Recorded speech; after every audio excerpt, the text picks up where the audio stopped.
있던 이재명 더불어민주당 대표가 자신에 대한 국회의 체포동의안 표결을 코앞에 두고 사실상 당내 의원들에게 부결을 요청했습니다. 대국민 약속을 번복하고 스스로 방탄단식을 인정한 꼴이 됐다는 비판이 커지고 있습니다. 학교는 가지 않고 아침부터 학원으로 출석하는 초등학생들이 있습니다. 이유는 광주 모 사립중학교 입학시험을 준비하기 위해서인데요. 취재진이 확인한 학생만 30명이 넘었고 이들은 광주는 물론 목포, 순천, 제주도가 지역인 학생들도 있었습니다. 이들 초등학생들이 학교가 아닌 학원으로 등교한 데는 체험학습 신청서를 냈기 때문입니다. 마음만 먹으면 쉽게 악용이 가능해 체험학습 시스템 관리가 필요하다는 지적입니다. 조선시대에 만들어진 희경루가 157년 만에 예전 모습으로 광주 도심에 돌아왔습니다. 전라도 정도 1000년을 기념해 중건에 나선 지 5년 만입니다. 시청자 여러분 안녕하십니까? KBC 8시 뉴스입니다. 불체포 특권 포기를 약속했던 이재명 더불어민주당 대표가 자신에 대한 체포동의안 표결을 코앞에 두고 사실상 당내 의원들에게 부결을 요청했습니다. 국민과의 약속을 저버렸다는 비판이 커지는 가운데 이 대표의 부결 요청이 내일 실제 표결에는 어떤 영향을 미칠지 주목되고 있습니다. 이상환 기자입니다.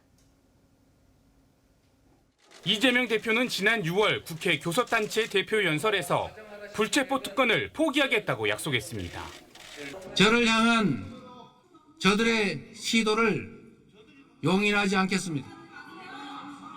저에 대한 정치 수사에 대해서 불체포 권리를 포기하겠습니다. 하지만 자신을 향한 두 번째 체포 동의안 표결이 임박하자 사실상 의원들에게 부결을 요청했습니다.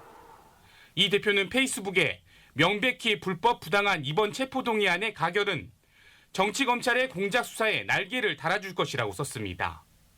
이 대표가 사실상 체포 동의안 부결을 요청하면서 당내 갈등은 더욱 커지고 있습니다.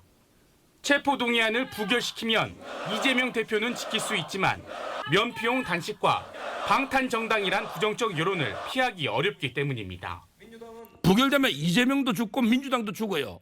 나중에 활기차게 이재명 대표 뛰어다니면 야 그때 꾀병 단식쇼로 너 구속면했네? 지금 또 공개하니까 이렇게 두고 이재명 대표의 그 오점이 됩니다. 이에 대해 국민의힘은 즉각 불체포 특권을 포기하겠다는 약속을 헌시짝처럼 버렸다고 파상 공세에 나섰습니다. 이럴 거면 왜 불체포 특권을 대선 공약으로 내세웠고 본 회의장에서 뜬금없이 왜 목소리를 높여가며 포기하겠다고 이야기했습니까? 체포동의안 가결이 검찰 공작 수사에 날개를 달아줄 것이란 이 대표의 호소가 내일 표결에 어떤 영향을 미칠지 주목됩니다. KBC 이상환입니다. 더불어민주당 이낙연 전 대표가 목포에서 특강에 나서 윤석열 정부의 외교 정책을 비판했습니다. 이낙연 전 대표는 오늘 국립목포대에서 학생과 교직원, 지역민을 대상으로 한 특별 강연에서 분단국가, 동맹국가, 반도국가, 통상국가인 우리나라의 운명에서는 앞만 보지 말고 뒤도 보고 다른 나라와 잘 지내야 한다며 안보가 평화라는 생각은 현 상황에서 시대착오적이라고 지적했습니다. 내일은 장성에서 최근 발간한 그의 저서 대한민국 생존 전략의 내용을 중심으로 강연에 나설 예정입니다. 신임 김동철 한국전력 사장이 전기요금 정상화가 반드시 필요하다고 강조했습니다. 김동철 사장은 빛가람 혁신도시 한전본사에서 열린 취임식에서 당면한 과제는 벼랑 끝에 선 현재의 재무위기를 극복하는 것으로 전기요금 정상화가 무엇보다 시급하다고 밝혔습니다. 김 사장이 전기요금 정상화를 거론한 것은 전기를 비싸게 사들여 싸게 파는 구조가 지속된 가운데 4분기 전기요금 인상이 불가피하다는 점을 시사한 것으로 풀이됩니다. 4선 국회의원을 지낸 김 사장은 한전 역사상 62년 만에 탄생한 첫 정치인 출신 최고 경영자입니다. 아침부터 학교가 아닌 학원으로 출석을 하는 초등학생들이 있습니다. 광주 모 사립중학교 입학시험을 준비하기 위해서인데요. 학생들이 이렇게 학교를 빠질 수 있었던 데는 가짜 체험학습 신청서를 냈기 때문입니다. 광주는 물론 목포와 순천, 제주도에서 온 학생들도 있었는데 취재진이 확인한 학생만 30명이 넘었습니다. 임경섭 기자가 취재했습니다. 오전 10시가 채 안 된 시각. 한 건물 출입구로 초등학생들이 연달아 들어갑니다. 학생들을 태운 엘리베이터가 멈춘 곳은 이 건물 6층에 있는 한 학원. 광주광역시의 한 사립중학교 입학시험 준비반을 운영하고 있는 곳입니다. 평소라면 학교에 있어야 할 시간이지만 초등학생들의 발걸음이 향한 곳은 교실이 아닌 학원 강의실이었습니다. 학원도 안 하고? 초등학교 준비반 하고 있는 거야? 몇 시부터 수업이야? 10시부터 몇 시간 정도 해요? 2시간. 오는 24일 예정된 해당 중학교의 입시시험 준비를 위해 등교가 아닌 등원을 선택한 겁니다. 학교에는 체험학습 신청서를 제출했습니다. 오전에 그럼 학교는 갔다가 오는 학교에 그냥 안 가도 학교 안 간 거는 며칠 정도 됐어요? 일주일.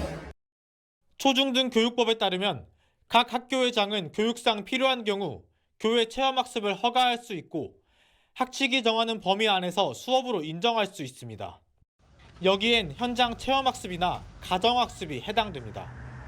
하지만 학원 교습 등은 대상이 아닙니다. 해당 학원 측도 이 같은 사실에 대해서는 알고 있었습니다. 체험학습을 빼고 나름대로 집에서 홈스쿨링 체험하겠다 약간 해가지고 이제 온 경우였는데 그래서 공교육하고 이렇게 겹치는 부분들이 이제 저희가 올해 좀 실수한 부분이 오후에 했어야 되는. 이 학원에 체험학습 신청서를 내고 온 초등학생들은 광주뿐 아니라 목포와 순천, 나주, 심지어 제주 지역도 있었습니다. 제주도에서 지금 비행기 타고 오는 국제학교, 그 순천에서 올라오는 애 있고 나주 쪽에서 올라오는 애 있고 지금 목포. 이렇게 학교를 빠지고 학원에서 입시 대비 수업을 듣는 것으로 확인된 초등학생만 30여 명에 달했습니다. KBC 임경섭입니다. 이렇게 30명이 넘는 초등학생들이 가짜 체험학습 신청서를 내고 학원에 가는 일, 어떻게 가능했던 걸까요? 취재를 해보니 체험학습 관리 시스템에 구멍이 뚫려 있었습니다.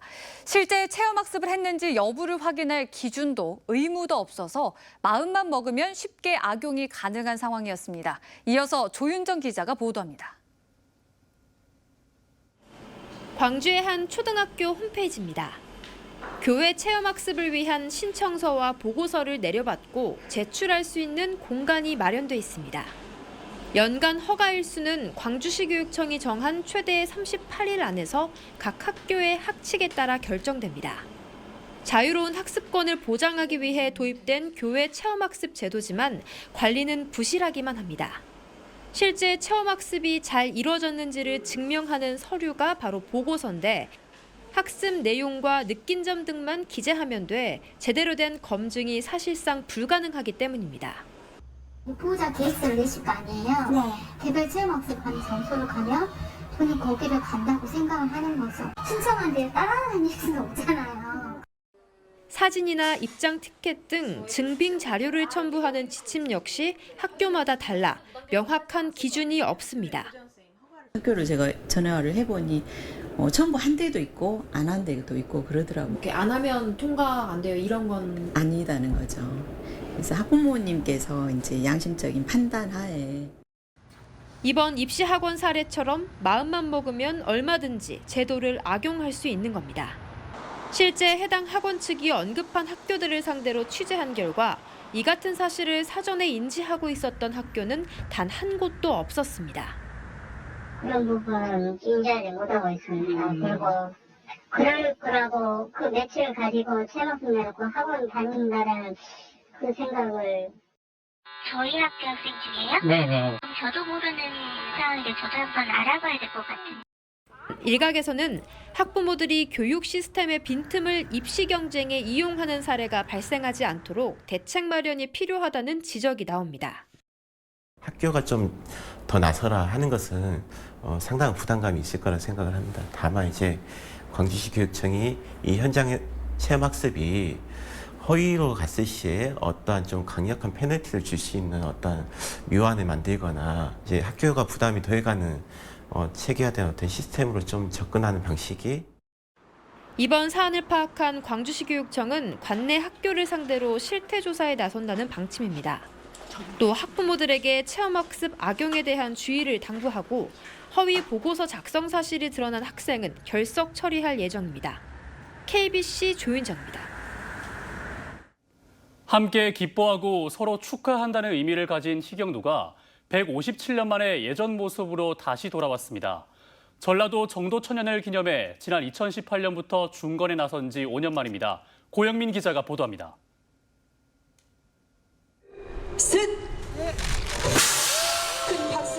오색빛 줄을 힘껏 당기자 흰색 천뒤에 가려졌던 희경루란 이름이 드러납니다. 화려한 팔짝 지붕의 자태를 뽐내는 중층루각 희경루가 157년 만에 다시 태어났습니다. 희경루는 조선 문종 때인 1451년 광주의 행정단위가 무진군에서 광주목으로 승격하는 것을 기념해 건립됐습니다. 이후 소실과 재건을 반복해 1866년 역사 속으로 사라졌다가 지난 2018년 중건 사업이 시작돼 5년 만에 옛 모습으로 돌아왔습니다. 대개 지방 도읍의 최고의 건물, 버리는 건물, 아름다운 웅장한 건물, 지방간의 고지를 대대적으로 널리 보여줄 수 있는 규모나 형식으로 하자. 희경루는 시회와 연회, 경연, 활쏘기 등을 하는 공간으로 활용됐습니다. 조선시대 문인 신숙주가 쓴 희경루기엔 동방에서 제일 가는 누인, 동방제일루라고 표현되기도 했습니다. 정면 5칸과 측면 4칸을 지지하는 웅장한 주춧돌과 기둥이 자리 잡고 있습니다. 중건식은 조선시대의 의식 행사인 고유제와 함께 다채로운 궁중음악 공연이 펼쳐져 마치 과거로 돌아온 듯한 분위기를 자아냈습니다. 선현들로부터 이어진 유산을 보존하여 후대에 전하는 것은 후대인의 책무입니다. 오늘 길이를 택해 희경루 중건을 구하게 되었습니다. 중건식은 오는 2025년 광주에서 국제 양궁대회가 열리는 점을 고려해 활쏘기로 마무리됐습니다. 광주시는 희경루가 중앙대교를 건너면 나오는 광주공원 언덕에 자리한 만큼 국립아시아문화전당과 양림동, 광주공원을 잇는 문화 콘텐츠로 활용할 계획입니다. KBC 고영민입니다. 광주의 대표 누각인 희경루 현판을 강기정 광주광역시장의 서체로 제작해 논란이 일고 있습니다. 광주광역시 등에 따르면 시민들에게 공개된 희경루의 정면 현판은 조선왕조실록 영인본에 있는 한자를 집자해 완성하고 뒤쪽 한글 현판 글씨는 강기정 시장이 직접 작성했습니다. 중건 시기 시장의 글씨가 현판에 들어간 것에 대해 논란이 일자 광주시는 중건 자문위에서 결정한 사안이라고 설명했습니다. 기후변화에 대응하고 탄소 중립을 실현하기 위한 기업과 지자체의 노력이 이어지고 있는데요. 강진의 한 기업이 국내 최초로 이산화탄소를 포집하고 격리시킨 친환경 보도블럭을 내놔 눈길을 끌고 있습니다. 이동근 기자의 보도입니다. 강진만 생태공원에 시공된 보도블럭입니다. 일반 보도블럭과 달리 공기 중에 이산화탄소를 포집해 만들어진 액체를 보도블럭 제작 과정에서 혼합해 만들어졌습니다. 탄소 배출을 저감하는 친환경 건설 자재로 한국건설기술연구원과 공동으로 기술 개발에 성공했습니다.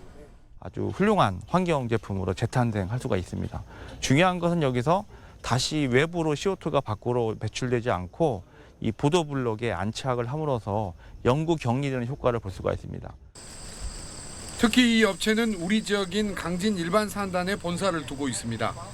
국내에서는 유일하게 이산화탄소 포집 장치와 탄소를 분리시키는 촉매제 개발 기술을 가지고 있을 정도로 기술력도 뛰어납니다. 이 분야에만 700억 원이 넘는 투자를 통해 이산화탄소 포집 장치가 내장된 버스 정류장이나 쉼터 등의 상용화가 이루어지고 있습니다. 300여 건의 특허와 지식재산권을 확보했고 미국에도 현지 법인을 설립해 플로리다 우주청과 청정수소 공급 협약을 체결했습니다. 전 세계적으로 이산화탄소가 문제가 많이 되고 있으니 이게 아마 탄소 배출권이나 이런 걸 이제 확보하는 데 있어서 좀 국가 경쟁력에 좀 크게 도움이 되지 않을까 이렇게 생각되고 있습니다. 국내에 주목을 받는 지역의 중소기업의 기술력이 기후변화 대응과 탄소 중립 실현을 선도하고 있습니다. KBC 이동근입니다. 광주 신세계가 금호월드 상인들이 제안한 건물 매입과 공동 개발안은 거부하는 대신 협의체를 구성해 상생안을 마련하는 안을 수용하겠다고 밝혔습니다. 광주 신세계 이동훈 대표이사는 오늘 기자들과 만나 매입이나 공동 재개발은 임차인과 소유주 등의 이권 문제로 불가능할 것이라고 선을 긋고 광주시와 함께하는 3자 협의체 구성을 통한 상생안 마련은 시간을 두고 협상해 나갈 것이라고 말했습니다. 신세계는 또 광주시에게 금호월드와의 협상에서 중재 역할을 해줄 것과 행정 절차에 대한 협조 등을 요청했습니다. 가을 야구 경쟁이 한창인 프로야구 기아 타이거즈가 중심 타자 나성범의 부상으로 최대 위기를 맞게 됐습니다. 기아는 어제 LG 트윈스와의 경기에서 부상을 입은 나성범에 대한 정밀 검진 결과 우측 햄스트링 손상이 확인됐다고 밝혔습니다. 재활 기간이 최소 10주에서 최대 12주로 예상되면서 나성범은 시즌 아웃이 확정됐습니다. 나성범은 올 시즌 개막을 앞두고 종아리 부상으로 전력에서 이탈했다가 6월 말 복귀에 타율 3할 6푼 5리, 홈런 18개, OPS 1.098의 압도적 활약을 선보이며 기아의 가을 야구 경쟁을 이끌었습니다. 개교 60주년을 맞아 조선이공대학교가 세계적인 전문대학이 될 수 있도록 100년을 설계하겠다는 포부를 밝혔습니다. 조선이공대는 김대중 컨벤션 센터에서 개교 60주년 기념 행사를 갖고 지난 60년 동안 호남 유일의 공학계열 특성화 전문대학으로 성장해 왔다며 이제는 지역과 함께 세계적 대학으로 성장할 수 있도록 노력해 나가자고 다짐했습니다. 가을밤을 화려하게 수놓을 멀티미디어 불꽃쇼가 순천에서 열립니다. 순천시는 토요일인 오는 23일 밤 9시부터 20분 동안 오천 그린 광장에서 한화가 보유한 세계 최고의 연출력으로 불꽃과 드론, 레이저와 음악이 조화를 이루는 멀티미디어 불꽃쇼를 진행한다고 밝혔습니다. 불꽃쇼에 앞서 저녁 7시부터 2시간 동안은 개그맨 김현철의 유쾌한 오케스트라가 열립니다.